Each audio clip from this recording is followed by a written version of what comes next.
Hi friend, welcome to R academy. তো যে সমস্ত ক্যান্ডিডেট ডাব্লিউপি আর কেপি জন্য প্রিপারেশন নিচ্ছ তাদের জন্য একটা খুব গুরুত্বপূর্ণ আমরা কথা আলোচনা করতে চলেছি।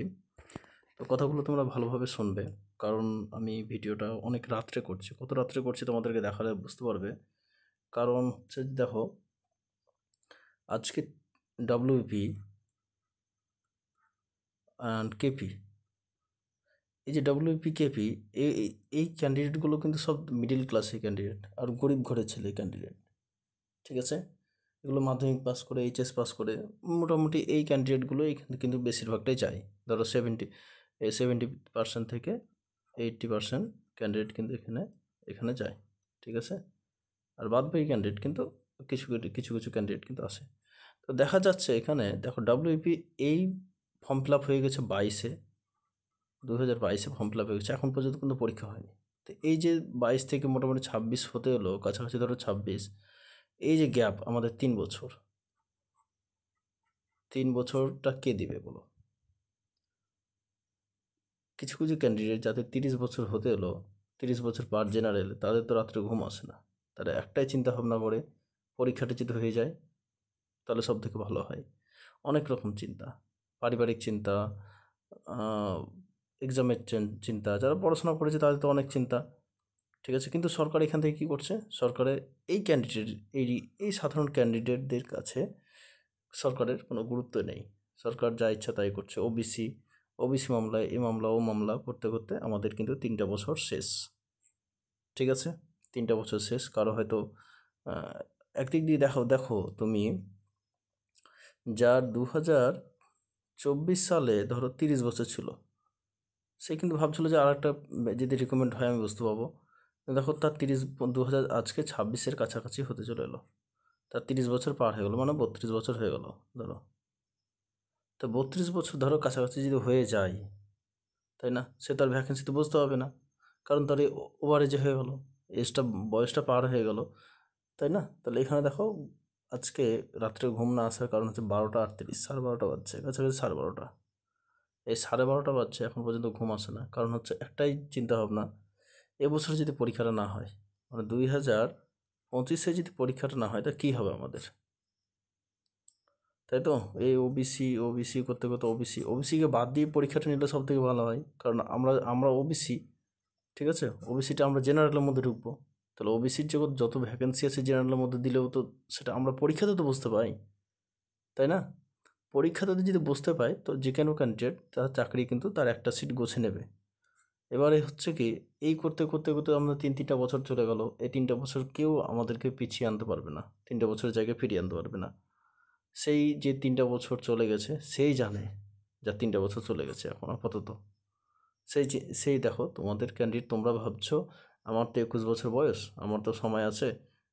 চিন্তা করো না, তোমারও এই সিচুয়েশনটা একবারই আসবে। তোমার এই 26-এ পরীক্ষা হবে, তারপর তুমি আর পরীক্ষা দিতে পারবে না, দেখবে তোমার 30 বছর পার হয়ে গেছে, 30+ হয়ে গেছে, তখন আর পরীক্ষা দিতে পারবে না।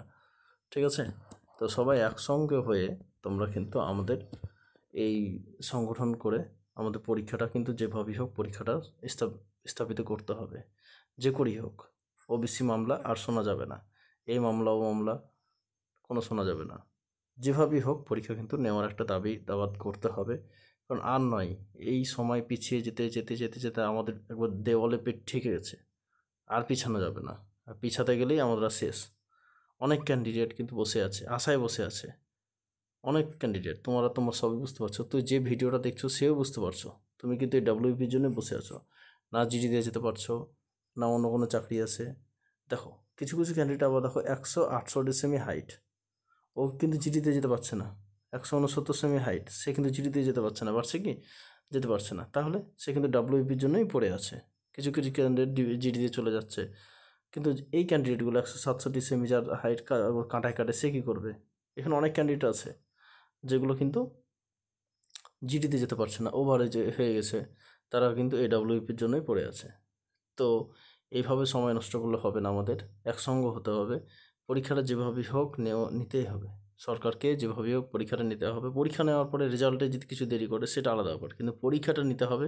পরীক্ষা নিলে আর একটা কিন্তু ভ্যাকেন্সি রিক্রুটমেন্ট আসবে, এটা কিন্তু মাথায় রাখবে তুমি সবসময়। যদি একটা পরীক্ষা কমপ্লিট করে নেয় তাহলে কিন্তু রেজাল্ট হওয়ার সঙ্গে আগে কিছুদিনের মধ্যেই কিন্তু আর একটা ভ্যাকেন্সি আসবে। তাহলে তুমি এই বছরে কিন্তু দুটো ভ্যাকেন্সির মধ্যে পেয়ে যাবে তুমি। এটা কিন্তু ভেবে দেখো, এই বছরে কিন্তু দুটো ভ্যাকেন্সি পেয়ে যাবে। আর এই আমাদের অনলাইন কোর্স, কোর্স, কোর্স, এই কোর্স করে কী হয় বলো? হ্যাঁ, আমি যতগুলো ইউটিউব দেখছি খালি কোর্স আর কোর্স, কোর্স বিক্রি করা, করো ও করো, আমার কাছে পড়তে এসো।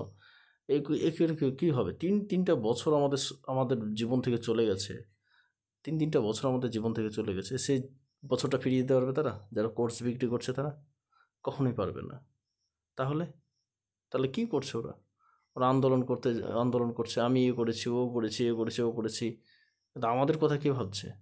হ্যাঁ, ও একটা কোর্স বিক্রি করে লাখ লাখ টাকা ইনকাম করে নিচ্ছে। ওর কেরিয়ারটাও ঠিক আছে, কিন্তু আমাদের কেরিয়ারটা কী হলো আজকে? আমরা বসে আছি। হ্যাঁ, 19 সালে চাকরিতে বসেছি, 21 সালে বসেছি, আর কই বসলাম? হ্যাঁ, মানে এবার দুবার যদি পাস না করতে পারি আমার বয়সটা শেষ। মানে দুবার এবার টার্গেট করতে হবে। কেউ কোনো ক্যান্ডিডেট আছে পয়েন্টের জন্য তো 25-এর জন্য তো চাকরি পায়নি। কিছু কিছু ক্যান্ডিডেট আছে, তারা কি করবে? তারা কি করবে? তাদের উত্তরে জবাব কে দিবে? তো সব কথায় যাই হোক, সব স্যারকে বলবো এক সংগঠন হয়ে কিন্তু পরীক্ষাটা নেওয়ার ব্যবস্থা করতে হবে। এই সময় পার হয়ে যাচ্ছে, এই বয়স পার হয়ে যাচ্ছে, পারিবারিক চাপ, সংসারের চাপ, সবাই সবাই একই চাপের মধ্যে আছে, আমি না, সবাই আছে। তো আমাদের কথা ভেবে সবাই একসঙ্গে হয়ে পরীক্ষা নেওয়ার ব্যবস্থাটা করতে হবে। তা আমরা যদি পারি আমরা নেক্সট ভিডিও নিয়ে আলোচনা করব। তো আজকের ভিডিওটা এই পর্যন্তই। যদি ভালো লাগে অবশ্যই একটু বন্ধুদের মধ্যে শেয়ার করে দিও। ধন্যবাদ।